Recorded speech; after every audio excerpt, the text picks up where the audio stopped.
और आखिर किस किस को रोएं? जितना बड़ा नाम उतना ही छोटा काम। पाकिस्तानी बल्लेबाजों ने न्यूजीलैंड के हाथों बदतरीन शिकस्त पर क्या क्या कारनामे अंजाम दिए, आपको भी दिखाते हैं।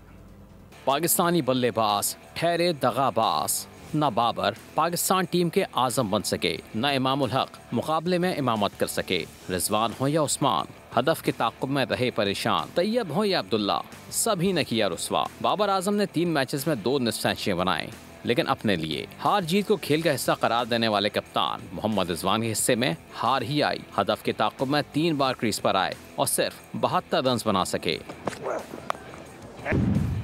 इमामुल हक शायद किसी जरूरी काम से न्यूजीलैंड गए थे, पूरी सीरीज में सिर्फ 4 रन बना सके। उस्मान भी बल्ला थाम कर रहे परेशान, अपने करियर में सिर्फ 51 रन का इजाफा कर सके। ओपनर अब्दुल्ला शफीक की 3 मैचेस की कहानी 70 रन पर क्लोज हुई।